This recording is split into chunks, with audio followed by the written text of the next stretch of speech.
Hi, and welcome to Ben's Business Podcast, episode number 5. Today we'll have our first guest, which is Maxwell Muir. Thanks for joining us. Hello, Ben. Pleasure. It's good to have you here. Max he's had a successful, or he still runs a successful dog training business, but he's now changed his focus onto motivational speaking and personal development coaching. We met at Toastmasters Haymarket about 2 months ago. A couple of months back. And he done a talk around the idea of power. It was pain and passion, how it's painful to follow your passion. And I found that very inspiring, hence the reason I've got you now here to interview you and dig deeper. Thank you. So if you want to just give us a brief introduction of who you are and what you do. As you said, I've been working with canine behaviour. Ever since I was a young boy, I've had a fond interest in canines, not just domestic, wild, stray, feral, whatever. Working with canines it's taught me a lot. And I had no idea, working now professionally for the last 20 years, of how much it would teach me about human behaviour. Yeah. Studying dogs. Yeah. And how they live with humans. And I'm a successful dog trainer. Working with dogs is one thing. It's something that I get a lot of value from, but nothing prepared me from the working with people and seeing across the board. When I mean working with people, I normally work with people who are experiencing problems with their dogs. Okay. Behavioural issues. So yeah. I got a first class degree in human stress. Right. Human mindsets, the challenges involved with that. Yeah. And so coaching people for the last 20 years, yeah, even in relation to the dog work, has taught me a lot about people, about how they think, about their attitudes, about how their behaviour's driven. And that's indirectly contributed to a whole different set of skills that I've obtained and I'm still picking up along the way because everyone's different. Yes. Yeah, that's really interesting. So the other question I wanted to ask you was if you could maybe we go back a wee bit and just maybe describe your childhood. Well, first describe your childhood and then we'll look into kind of how your direction changed into the speaking and personal development world. Okay. So take us on a journey. Okay. I can think quite far back to around the age of 4 years old. And I was quite a sensitive young boy. I have a younger brother, small family, but I grew up in a family of dogs. We kept working dogs, hunting dogs, lurchers, terriers, such like, and very withdrawn, very shy as a young boy, going to school. Didn't do the run-and-mill things like playing football and hang out with the crowds. Found a lot of comfort in books. I was always a reader. I was always a writer. From a young age? From a very young age. I think I wrote my first book when I was about 6 or 7. Wow. And I still have some small copies of those around the house, but it was a way to express myself. Yeah.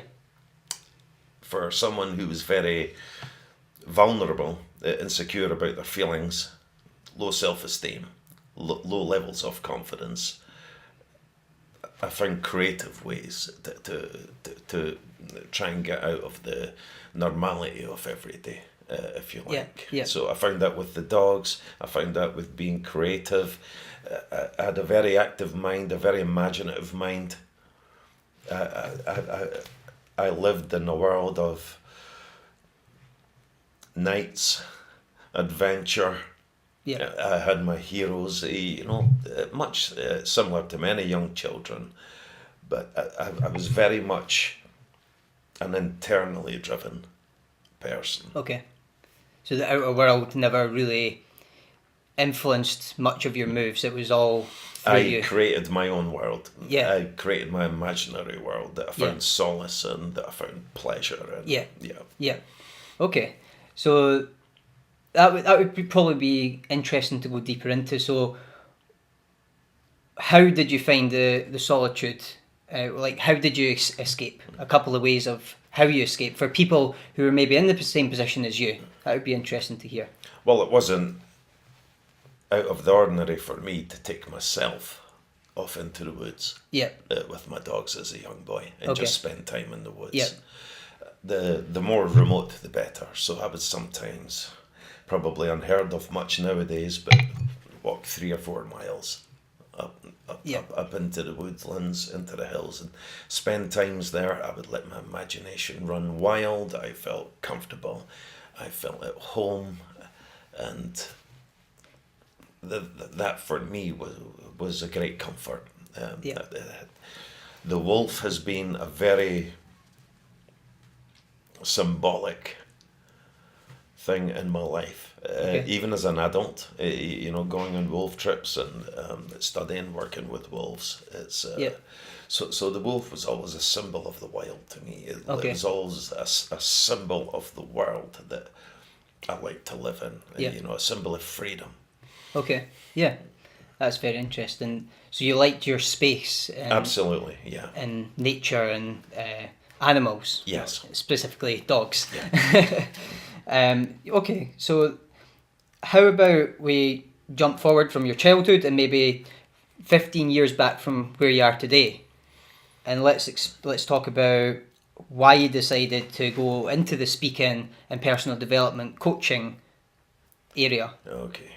Speaking was probably, like for anyone, for the first time, a terrifying prospect to me. Yes, I can relate. And in the very beginning, really terrifying. I mean, if you look at surveys done on people, it's right up there with people's greatest fears. To stand in front of a crowd, confidently express yourself. So whether you're doing it as a work presentation or you have a best man speech or anything where you have to get up for, whether it's 1 minute, half an hour or an hour, is a terrifying prospect, and it's a skill. Yes. And it's a skill that you never completely master.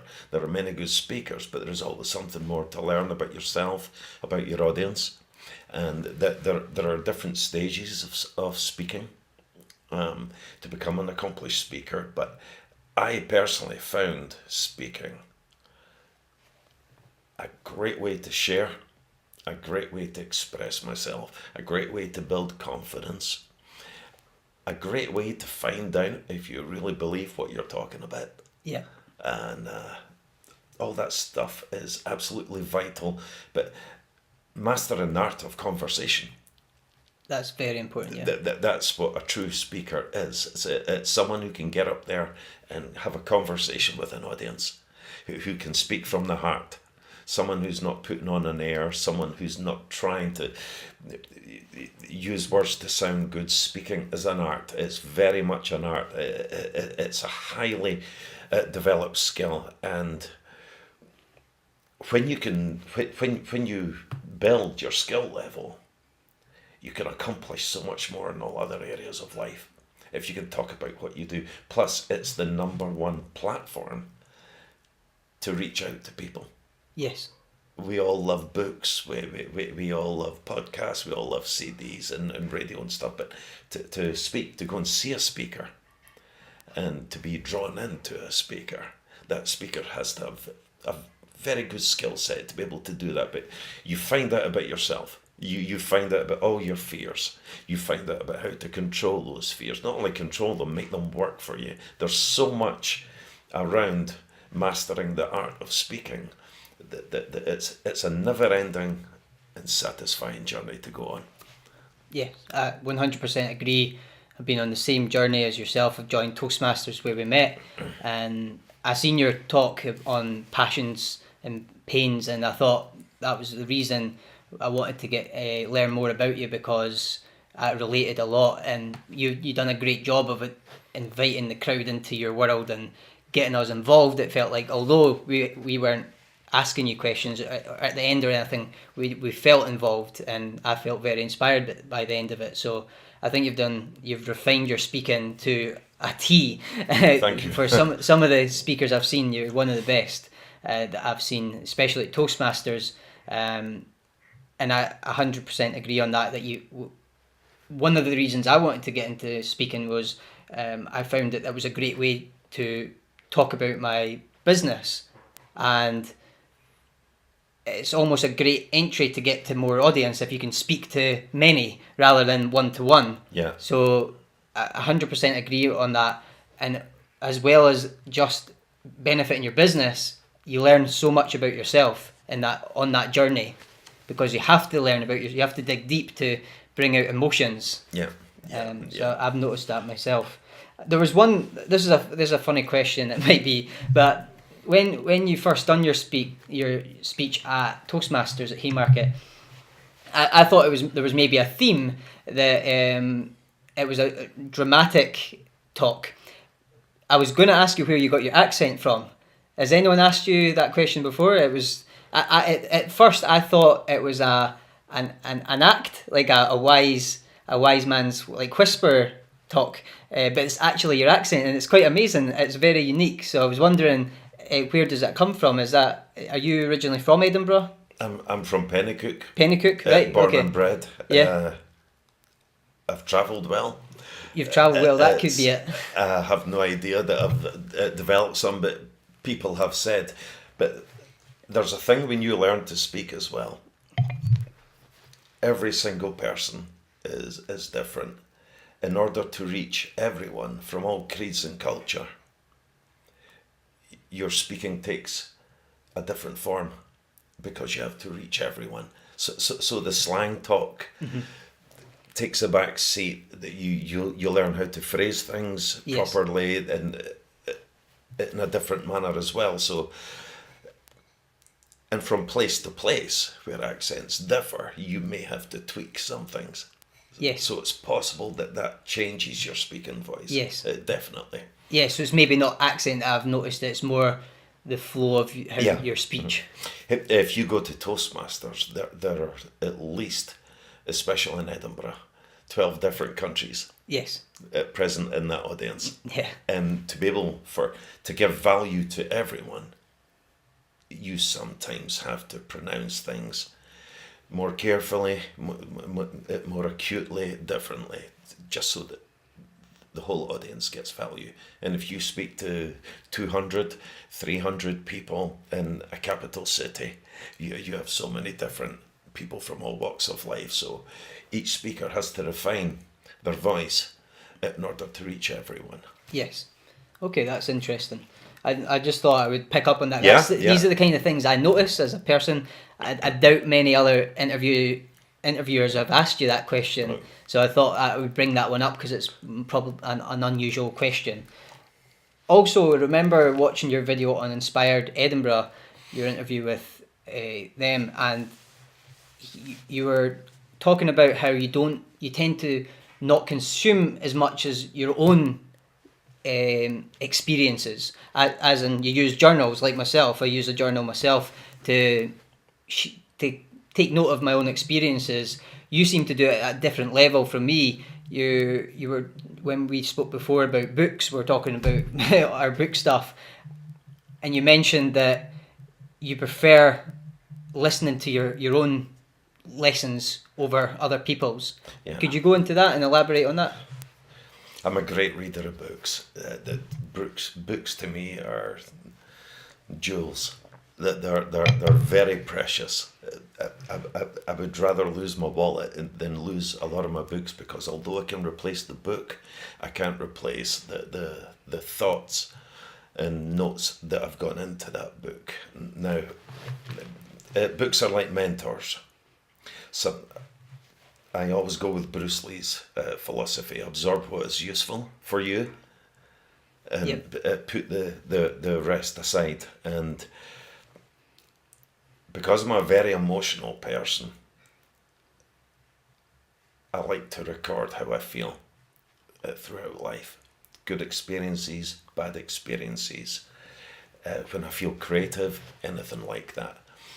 And you may have a different opinion on how you felt 3 years ago, 5 years ago, 7 years ago. And when I go back to journals that I've kept 3, 5, 7 years ago, my thoughts on things, some things have changed, but I find that some are very comforting.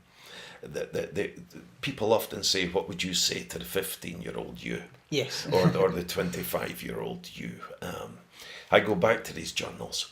I go back to how I dealt with things then. They are very liberating. Keeping a journal is one of the best practices I think any human being in any walk in life can have.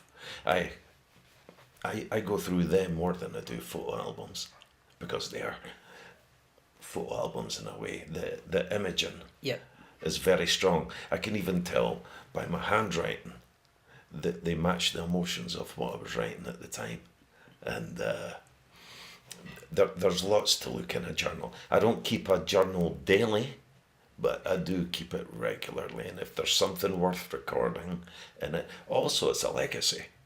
I hope someday my son or some other people will have access to my journal, and they can help someone, because it's a story as you go from journal to journal of how you come through things, how you come through struggles, how you change your brain, how you change your mindset, how you cope with challenge, how you drag yourself up from adversity. And it's proof to people that you can do, that you're just like them. It's just a journal by an ordinary man with ordinary feelings, but because the feelings are ordinary doesn't make them any less powerful than anyone else. They are life's very emotional. It's very powerful, and to me, to record that, I wish some of my ancestors had kept journals. And I would love to go through them. But to me, it's a great habit and discipline. It's also a great way to free your mind. Because when you read through past journals and you see how you felt and you see how you dealt with something, it's a great lesson. It's a great reflective tool to use. Yeah, and to add on to that it frees your mind when you read your old journals as well. I've found that it frees your mind on the actual moment of writing that down, because there's things you might not want to say, especially if you're an emotional person. I would say I'm probably an emotional person. I think we're all emotional people, really. There's people just hold it in for longer. How many of us hold on to the past? How many of us hold on to past guilt, to past feelings? I wish I did this better. I wish I'd said that. I wish I hadn't done this. When you record them, and you record where you go from there, and you record where you are now, you're solving your own problems, you're sharing your own problems, you're expressing yourself. Ultimately, there's magic in the pen. There's magic in the power of writing something down. Yeah, I believe in that as well. And just the act of getting your ideas onto paper manifests it into something over time. I found as well, like the idea of goal setting. So yeah, I value journals hugely, and it's very interesting to hear. So do you mentioned that you go through them more than photo albums. Yeah. Do you return to your journals? What kind of ways do you return to your journals? Do you return back to recent journals, or do you prefer to jump back years, and how often?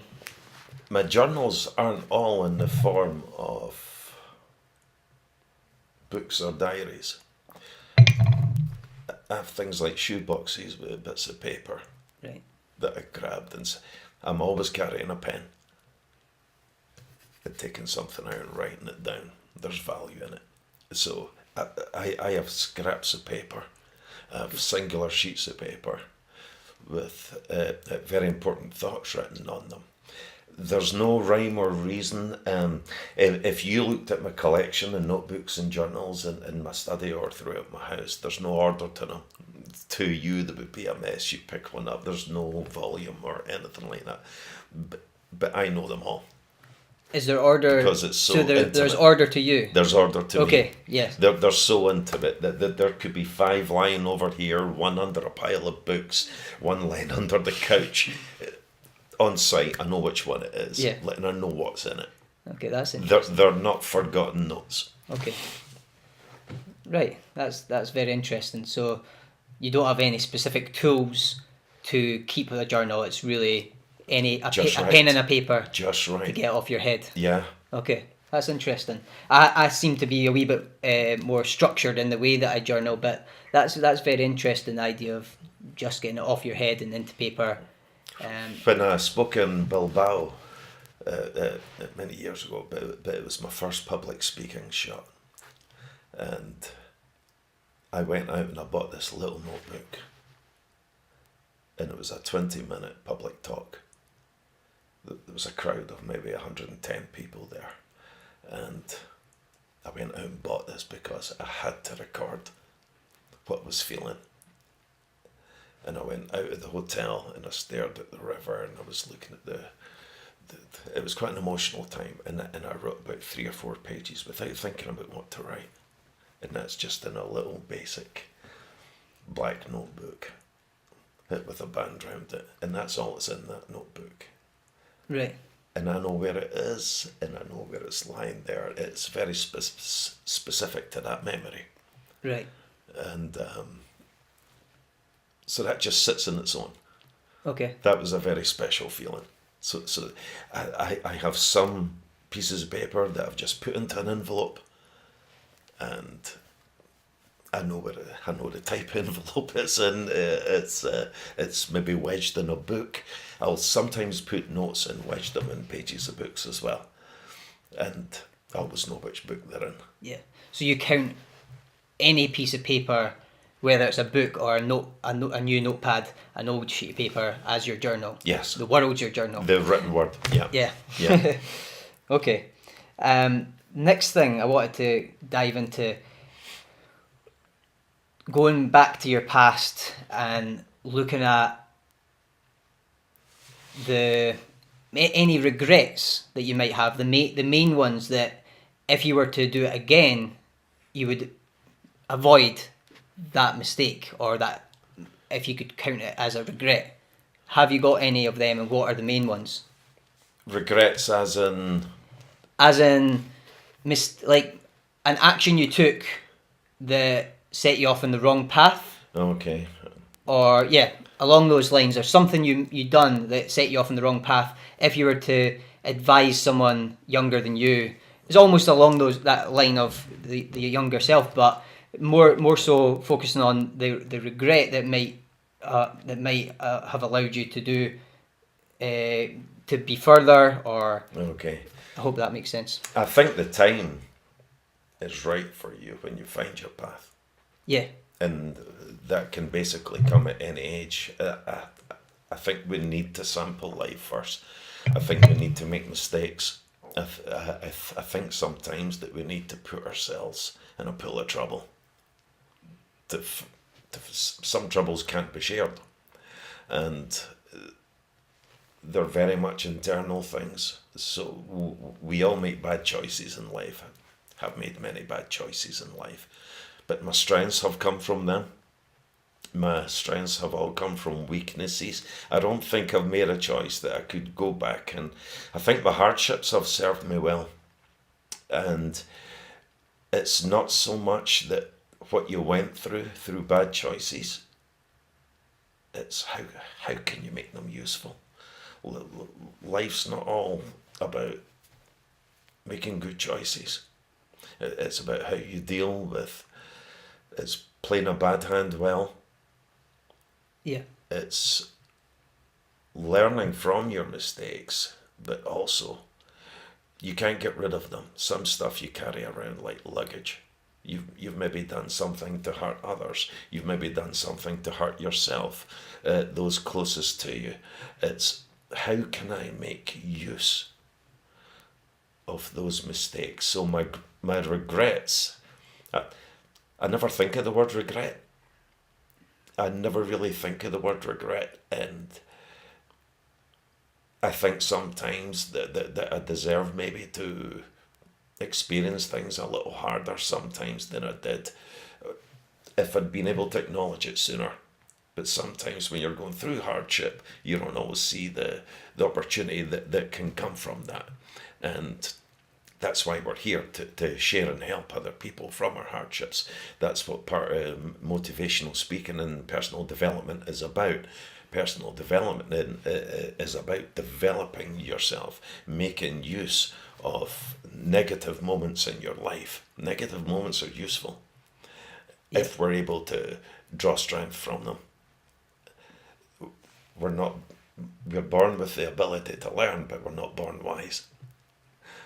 Becoming wise is through making mistakes, through failing, through making wrong decisions. Do you have the ability to refocus, to have discipline, to get back on track, to mold your life into something better? And I think every human being alive has that capability. I certainly believe they have that capability. For someone who come with an extreme lack of confidence, for someone who at one point in their life was picked on because of that, for someone who had every reason to believe that his world had fallen in on him, to reach down deep and say, you know what, I'm not accepting this. You carry that luggage for life, but to say, I'm going to change. That's a power of decision. And knowing how to truly make a decision. Harness discipline into your life. Focus, true focus. I've been researching focus for many years. It has become part of my daily life. Discipline and focus. That's an acquired skill set. That drowns out any would-be regrets that you've had, because you're making use of everything that was negative in your life. In negativity, your greatest strengths can come from those situations. Yeah, I agree. And that idea of focus is something I've been looking into on myself. That it's probably one of my main strengths is my ability to focus so strongly on something. And some people can see that as a weakness because, like, you let other things slip when you're focused on other things. What do you think about that? Do you think focus is a strength, and can it be a weakness? Focus incorporates a lot of different things. We're all familiar with the word focus, but there are many elements to true focus. When you look at people who have reached high levels of excellence in their field, they've been able to harness true focus. Now, it starts, focus is the nucleus, that's the central point of focus, but with that becomes commitment to what you want to focus on. If you half focus on something, you're not focusing. True focus is a discipline. It takes commitment, it takes decision making and positive imaging, how to control distractions around you. From that point of view, other things can take background seats, but we can't do it all, so we have to decide how important is what I'm focusing on. How bad do I want it? So if you want something that's ferociously contested, or you want a high level of excellence for yourself, things have to take a background seat, and there is an element of selfishness to it. A weakness? No. A strength? Yes. But things suffer when you choose to hone and focus all your strengths on a particular thing. And if you become consumed by what you want, if you go to bed with it and you wake up with it and you think about it all day, and even in your downtime it's there, it's not an effort, it's a pleasure. It drives you. It's fuel. And true focus, it's not a matter of having a goal. If you have true focus, it's only a matter of how best to hit the target with what you want to do. It's not a goal, it's a foregone conclusion if your focus is up there. And helping people, there are various degrees of focus, but helping people achieve levels of focus if they want to be a high achiever, things do have to take a back seat, definitely. But it's a strength, it's a skill, it takes practice. Yeah, so I guess it's more to the outside world that can look like a weakness, but Yeah. for yourself it's not. It's very important. When I decided to focus on what I want to do in life, some people in my social circle are no longer in my social circle. I don't do the things that I used to do. Whether it's hanging out with them or certain social practices or anything like that. So you become very internally driven. Now that can involve other people, it can involve a company, it can involve a business, or it can just involve your own self-directed goal. But some things they have to go.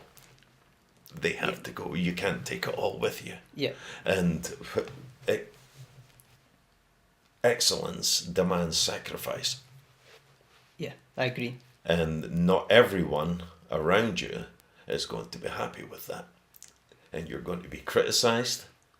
You are going to be judged. But that's just part of the price to pay. Yeah. How bad do you want it? And if you want it bad enough, you will develop a degree of focus. And there's going to be a fallout from that. There's no two ways about it. Yeah. But the prize that awaits you for your effort always pays off. Yeah. It always pays off. Yeah, I agree. Yeah, it does. And like you says, it's massive sacrifice to focus on something. Something has to be sacrificed because you change your focus on something else. The other thing's left. When you look at high-level sportsmen, of say maybe there's one champion, maybe there's one Wimbledon champion, maybe there's one top basketball team, maybe there's one middleweight champion of the world. In that world, a world where 2 or 3 people want the same thing's not possible. So it's about focus. It's also about talent, but talent is derived through discipline. And discipline and hard work takes the place of skill every day, every single day. Yeah. If you're not going to be outworked, if you're up early, if you're late at night, if your day is consumed by that, then the skillful man better watch out. If his level of focus is not around yours, you are burrowing away, a busy bee in your work. You will attain. Yeah. Yeah, I agree. And yeah, there's lucky, talented people out there for sure. Yeah, I agree with that. Yeah. But the hard worker can put pressure on those people if they're not pulling their weight in terms of hard work. It's very hard to discourage someone who's willing to put all heart and soul in the line to get what they want. Yeah. And it's great to watch. Yeah. And I love focus. I love seeing it in people. I love there are even different zones. There's a great book called Competitive Fire. Michael Clarkson. And he talks to high-level achievers about a certain zone that they reach, a certain arousal zone. You know those things in life that you reach a certain thing, now it can be important. Life itself can hang in a balance where the world slows down, it's in slow motion, you almost see everything. You make great decisions, you make pinpoint accurate moves, you reach out, you grab. It's a level that many people strive to attain. Like mastery? Yeah. Yeah. And some people get it, some people can reach it. Michael Jordan had his moments where he reached it. Tiger Woods can tell you about times like that where you just reach a certain zone where mind and body are connected and the whole world outside them. It's almost like a pond lake. Yeah. Scenario. Nothing can deter you at that time. You're at your highest level of performance. Yeah. And that can be attained in business, in the world of speaking, in whatever you choose to be excellent at. Yeah. Yeah, it's like the idea of flow as well. When you're in flow, that's you at your excellent self. And I've felt that, I've had glimpses of that feeling, and it's great to notice it when you're in flow. Yeah. And everything's just happening exactly how you plan it out to be. And it's a great feeling, and it's great to get there. And a lot of our emotions are at their peak in there. Some people are driven by the humiliation, fear of losing, anger even. Yeah. They can reach high states when they harness those emotions into that zone. It's a fascinating read. You should read it. I'm in my I would normally write it down, reading but this of is it or recording, something. so Yeah. I had the need to write it down. I write every book I get recommended in my journal, but it's recorded, so I don't need to do that today. The other thing I wanted to go into was we were having a wee chat before we started this about books. You seen my props that I've got here, and we're both big readers. You seem well read yourself, and you were telling me that you're on to your 7th read of particular books. Yeah. Go into a wee bit more on your reading habits, and why is it that you read a book 7 times? If I'm going to take the trouble to read a book, I will read it first. If I really want to know what's in that book, if I believe in what's in that book, there are certain measures I'll take to retain everything I can that's in that book. Some books get a pulse going in me, and a good book is as good as a good mentor if it's used effectively. I will read a book first. I may read a book and I will go with pen and highlighter. Mm-hmm. I will date it. I will highlight some pieces and I will write notes on the book as well. I will put it down. I will go back and read my notes in the highlight parts. I will maybe prepare a 5-minute talk on that book just in front of my mirror. Okay. Once it's done, or on a certain chapter of that book, I will think about that book.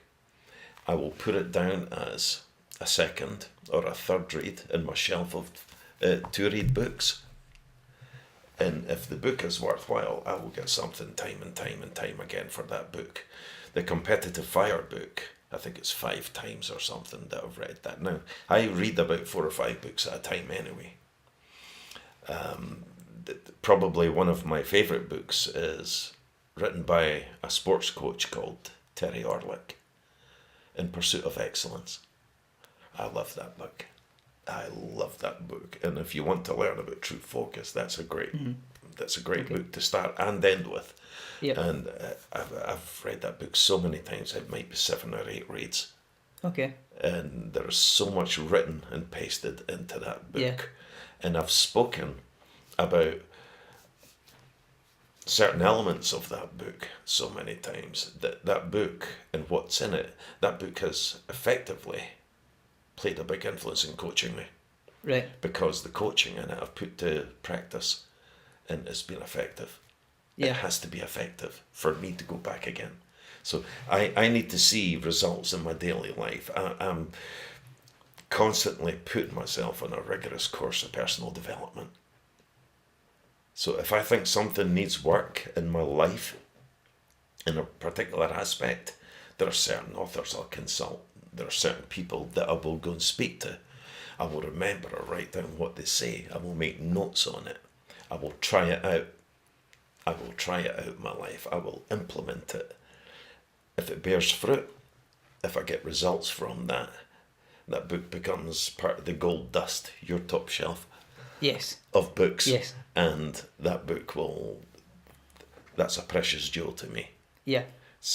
The effects of what I get from that book will go in my journal. That will contribute towards my journals that we spoke about. So most of my personal planning, a lot I do get from mentors and books. And I like the practical application of a book. So reading a book is only the first step. Testing it to see if it works, to see if it applies in your life. And if it does apply, then you put your own experience on it and you can start speaking on it because you know what works. Yeah. Yeah, I agree. There's a lot of times where you'll read a book and you feel like you know a lot about the subject, but you have to hold yourself back and really implement it into your own life Absolutely, yeah. before going out and speaking about it. And Yeah. I've been bad for that before in the past, of quoting authors before maybe I even realised or learned the real lesson. So it's going. I'm getting into the habit as well of actually implementing the book first before, because it's very contagious to read something and share it Yeah. straight away, because it is a great way to learn, to share it, but probably the second step is using it before you share it, because then you can actually give your part on that. See, that's what's different. And when you go into the speaking circuit, a lot of the great speakers out there are great readers. They've learned from many other people. They've learned from many other books. There's nothing more riveting or invigorating for a member of an audience than to have your personal Touch. perspective on things. Yeah. I could go up there and talk about Tony Robbins. The crowd does not want to hear that. They're why not just go and see Tony Robbins? Yes. It's if I've implemented something, say, well, this is what happened when I tried that, I would recommend or advise against, or this is what my experience is. This is what you could maybe learn from my experience. Then it's got value then. Yeah. You are actually given value. You're not regurgitating something that's come from a book. Yes. It has your personal stamp on it. If you've applied it, and you will get a different experience from the author. Yeah, of course. And Nothing new is being written. We have read about all this stuff in different forms for years. Yeah. Personal development, focus, mental toughness, self-help. This has been written by many people for years. What gives it value is your personal experience.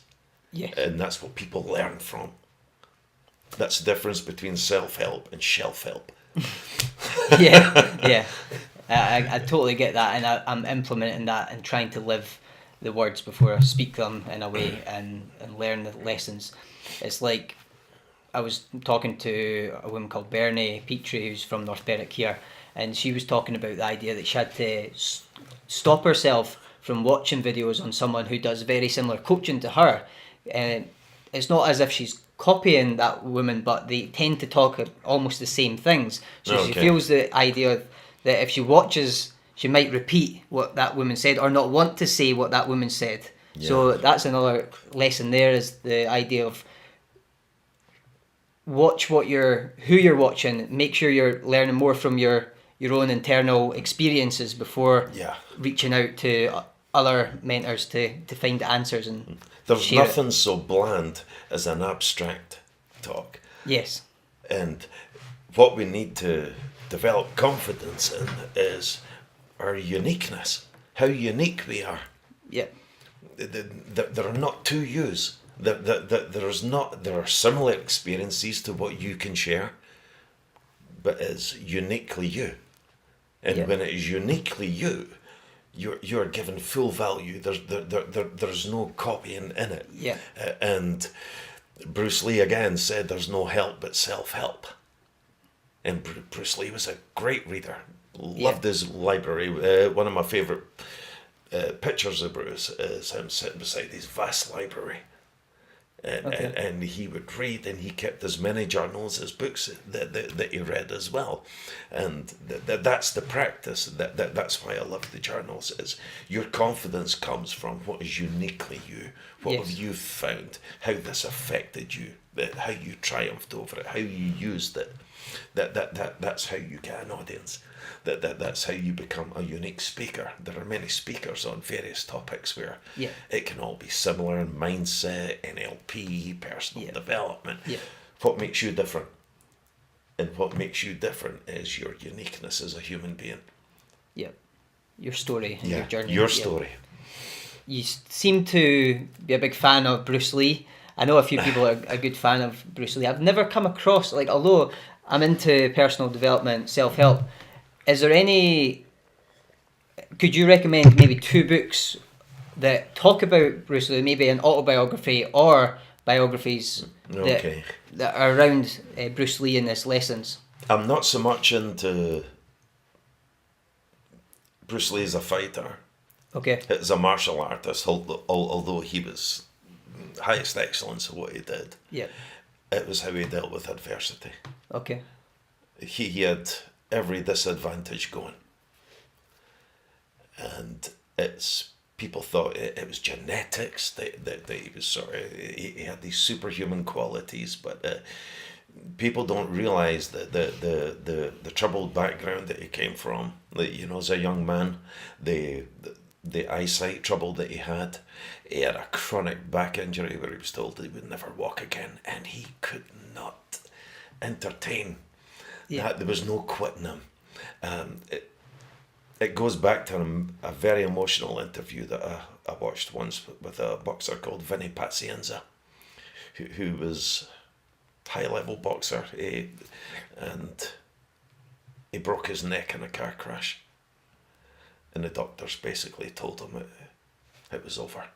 Yeah. He was lucky to survive. And through tears during that interview, when he had all this stuff around his neck, and he says, "Doctor, you don't understand what kind of man I am." Mm-hmm. He could not entertain. He had so much life to live. He didn't accept it. He went on to win a world title. Right. And come back from that. Yeah. Those mental reserves are what attracts me to these people. Yeah. To come through adversity when no one else believed in them. Yeah. It's a hell of a thing for no one to believe in you when all you have is yourself. Mm-hmm. Or when people think what you believe in is crazy and unreachable. Yeah. It's a hell of a motivating factor. And I think that's what attracts me to people like Bruce Lee. It's not only his philosophy towards life, his philosophy is built on struggle. Okay. And I'm attracted to people like that. I can't remember the name of the Bruce Lee book. Fighting Spirit. Fighting Spirit. Fighting Spirit. I've seen a movie about him. It was good, but I don't think it went into the detail, and the books usually have the detail. It's a good book on his struggle in life. Okay. And who's that by? Do you know the author? I guess it was a biography. Someone who wrote it might come to me. Yeah. Okay. Yeah. It might come to me. We'll put it in the show notes. Yes. Yeah. But I read a lot of autobiographies because I'm motivated by people who need to change, who feel they must change, people who have turned their lives around, people who have been high, sunk low, and come high again to realise that the most valuable things in life are inside. Yes. They're not material things. They're not what you have. It's what you have inside. I love Arnold Schwarzenegger's story. There were so many naysayers in Arnold's life. Total Recall. Absolutely. Yeah. He had a name no one could pronounce. He had an accent no one wanted in Hollywood. He did very well in coming through what he did, because he was consumed by his passion. Yeah. And passion's very important. You need to find out what you're passionate about in life. And I think sometimes we try and get passionate about things that are not truly our passion, and it's difficult for people to say, I've gone off in this direction, I've put so much time, money into it, it's not for me. Oh yeah. To come back and then maybe find what they truly really want to do. Yeah. And it's my transition from working with dogs and people to personal development, motivational speaking. Now it's my passion that carries me. Yeah. It's not work to me. It's fuel. I'm driven towards it. It gets me up early. Yeah. It's my practice throughout the day. Even through hardship and hard times, I don't desert it. I find comfort in it. Yeah.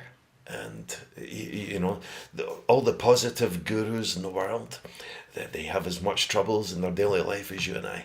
Yeah. They have a lot of struggles to come through. It's not about being positive all the time. It's about being able to refocus when times get tough, and come through, find opportunity in the setbacks. Bounce back. Yeah, bounce back. With the right attitude. Yeah. Fighting spirit. And on the yes, Bruce Lee. On the subject of speaking, actually, it's probably quite related to what you just mentioned there. I think it was Carmen Gallo talked about if you want to do Carmen Gallo, yeah. Carmen Gallo, Talk Like Ted, his Yeah, book, I think great it was book. in. Really good book on public speaking. So if anyone wants to read that book and you're thinking about doing a public talk or even a best man speech, I've it's read a it great 3 book. times. 3 times, yeah. Yeah. I had to read that before I put myself out to do my first talk on business for a search engine optimization talk. But he mentioned something in that book about what makes your heart sing, and it was a great way of talking about that as in a way of passion. It's almost an alternative way of saying passion. So you have to think about what makes your heart sing to deliver a good talk. So focus the talk around what makes your heart sing, basically saying passion. So yeah, Yes. as Carmen Gallo agrees with that, and I agree with that. So that's really there's one more question I've got for you, and it's where do you see yourself, and what impact do you want to have brought to the world in the next, say, 5 years? Part of the journey of passion is not knowing where it's going to take you. It's good to have goals. Mm-hmm. But if you hit a goal, you must move on. You have no idea, because life's so full of variety. It's not structured in such a way that we go in a straight line. There are many beautiful surprises of opportunity where speaking can take you. I love to speak. I love to speak. I love the challenge of speaking. I love the nervousness and the anxieties that go with speaking. I get anxious. I was going to ask you that. I love the anxiousness. I love the stress. I embrace it. I embrace it. I've got a good question on that. Yeah. Do you have any tools to deal with the anxiety and learn? How do you learn to love the anxiety? Have you figured out a way to learn how to love it, or is it actually just natural that you enjoy that thrill? One of the main things, if you're going to perform, and speaking is performing, it's the same as any sport. I liken it in many ways as an MMA fighter going to the octagon, or a boxer going to the ring, or just whatever you have to do to go out there and perform, is to let go of your self-consciousness. Yeah. Because it's not about you. It's about doing your very best for others. That's what speaking's all about. What can I give? What's in it for them? Yeah, so it's you push it away You're from you giving. almost. Yeah. And you owe it to them to give your best. Yeah. So not so much about your looks or how you sound. We need to get past that sort of ego stage, that self-conscious stage. And I always remind myself, I've chosen to do it. I've put myself in this situation. Yeah. I have put myself here through choice. And always remind that when the nerves start to come. If I'm not nervous, there's something out of sync. There's something not right. You have to be. The nervousness of doing your best. Not of bombing. Right. Not of flopping. Not of being unprepared. But you should, Dale Carnegie said that you should be straining at the leash. he said something akin to a horse straining to be let out of the, before a race. There's a certain responsibility that goes with being a speaker. And I look forward to all those. There's good stresses and there's good anxieties. They're there to use. Yeah. Fear is there to use. It's the most useful tool in the world. Yeah. It's not a weakness being fearful. We all have it. Yeah. We all have it. Use it. And learning to use it. So now maybe on the day, I like to have all my preparation done, so I don't have much to do that day. I just center myself and I keep telling myself, and I do feel that I feel good about this. I can't wait. I'm looking forward to it. Yeah. And you go over it in your mind. I'm not one to be reading over my lines 5 minutes before I go on or something like that. All the work should be done. Yeah. That's where preparation meets your opportunity to do well. Yes. And so, any nerves or anxieties I get, I know I feel good about them. I've prepared myself. I've put myself in this situation to do my best. Yeah. And people deserve your best. So we need to get past that self-conscious stage. That's vital. If we're still in that stage, we're in the early stages of experiencing what it's like to be a speaker. Yeah. You're not ready yet, would you say? Or are you... Well, the only way to get ready is to speak. To do it, yeah. The only way to do it. We plan too much in life. We plan too much. Very true. Oh, we're not ready yet. No, it's, I Yeah. need more time. Just get out and do it. Yeah. Get out and do it. Nailed it. Because it's all in your mind. The second stage is when we're too ready and we become overconfident and we're shouting, we're big, loud, booming voice. The third stage, the balance stage, is when you're at your most relaxed, and it's that of having a conversation. Yes. When you can relate to your audience, when you're so relaxed about what you want to do, when you're enjoying it. Yeah. When you have something to give, when you have something to share, that's the pinnacle in developing that. Yeah. Of it being a good speaker. And use your fear, use your stress, use your anxieties. They're the most vital tools to be sharpened and used. I agree. And fear's very difficult for people to use. Yes. Fear comes from self-consciousness mostly. I heard someone at a conference, it's not my own words, but he talked about harnessing tension to create creativity, because the tension and passion causes you to be creative. Yeah. It almost forces you to be. Yeah. And also going back to what you said about you're putting the focus on other people, I just wanted to add on to a couple of things that I've kept in my mind. That it's the same when someone talked about people that are unhappy focus too much on their own happiness, and the people who are the happiest focus on other people's happiness. And it's the same being a speaker, you're saying, in a way. Yeah. And also there's another thing that Tim Ferriss said. We were talking about the 4-hour work week, and you've just been reading Tools of Titans. Tools of Titans, and he mentioned in that book about eustress and distress, or de-stress, and he talked about de-stress being a negative stress, whereas eustress is something you want to look for. So almost public speaking is one of those eustresses that you want to get, like things like when you feel nervous, but it's for a good cause, rather than meeting the wrong people and getting into trouble where you could have avoided that. That's de-stress. The same idea applied to speaking. It's if you're doing it for a good intentions, but it gives you a wee bit of anxiety and stress, you need to use that in a positive way, in a way.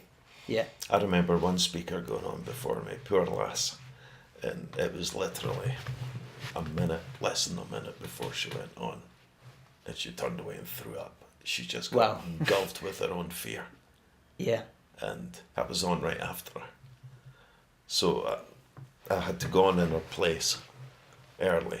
I did 2 stints. I did her one, and for my own second one, I'd already spoken on my original one. Had to make something up and just speak from the heart for my second one. There were only 10-minute slots, but 10 minutes is a long time when you're up there. Yeah. She got overwhelmed by her fear. She wasn't able to control it. She wasn't able to control the adrenaline. She got very self-conscious, dry mouth. You could basically see it. Right. There's a scene in Gladiator, and it's what it reminded me of, when they're about to go into, when they were in one of the smaller arenas before they went to Colosseum, and Russell Crowe is standing behind one of the gladiators, and he's shaking with fear. Yeah. And where it overtakes. He urinates, and Russell Crowe steps back. And because he knows what's going to happen to him as soon as he gets out there. Yeah. And you perform better when you're able to use fear. Fear is your friend. It really is. It's coming to terms with your fear, and it's getting used with the physiological aspects of fear, and knowing that you'll do fine. You have to prepare. You have to visualize. Visualization is a very, very, very prominent tool to use in any occupation, in any facet of your life, where you're effectively rehearsing what you have to do, or any challenge that you've got coming over and over and over again, so that by the time you come to do it and step up, you've already experienced those feelings. Okay. Visualization is not just a thought process, it's a very sensitive process where you're summoning up every physiological feeling that goes with the task at hand. Okay. And that's why it's a very useful tool. It takes practice, but it's very useful. Yeah, because some people would say use your fear positively. They might say that it's easier said than done. What other tools, as well as visualization and just basic preparation? Yeah. Maybe focusing on the preparation. How do you prepare, and how do other successful speakers prepare? I get my mind in the right place first, so I put myself in a position to do this. How long do I have? Yep. Before the date?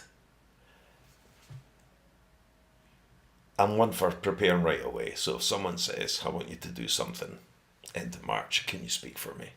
Okay. Once I know I'm doing that, I start preparing that day, even although I've got other stuff on. So if I'm doing something simple, driving in my car, I don't have the radio on.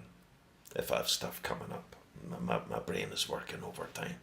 I'm always looking. It's in sundry moments that you're most creative. So if I'm out walking the dog, or I'm just out doing something, I don't I don't sit down at the computer and try and come up with a good talk. That's not my style. It's not my way of doing stuff. Use your brain effectively. Use the time effectively. Prepare well. Over prepare. Get as much stuff in your mind, because sometimes you'll forget half of what you want to say anyway. You can't have it down in notes. And I like to move away from notes very quickly. I like to get it in my heart. I like to get it in my spirit, in my mind. I speak out loud when I'm out walking the dog. I speak out loud when I'm walking up through the woods. I still go to woods to find to let my imagination go. And I think it's that or similar tasks should be great for anyone with a task coming up, a challenge. But prepare all the time. Prepare.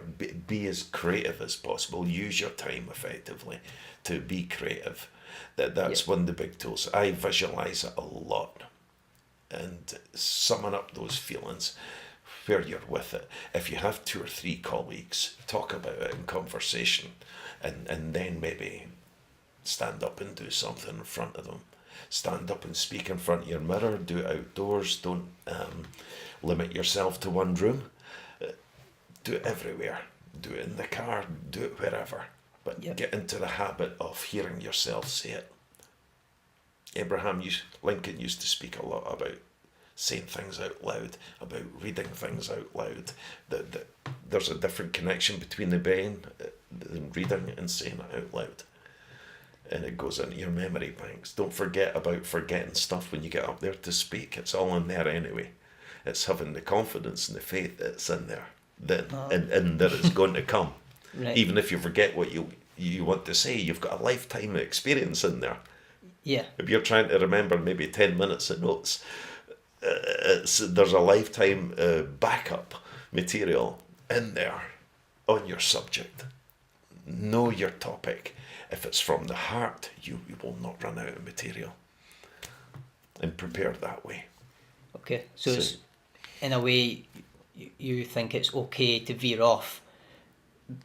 Memorize as well as possible, visualize, but it's okay to veer off because you've got the backup. Yeah. If And I have a 10-minute speech, I may have my introduction, my conclusion, and about 4 or 5 keywords. Yeah. And whatever revolves around those keywords, it can be said in so many different ways. Use personal experiences as much as possible. You won't forget them anyway. You don't have to try and remember them. And try and get used with a crowd. Try and get used with an audience.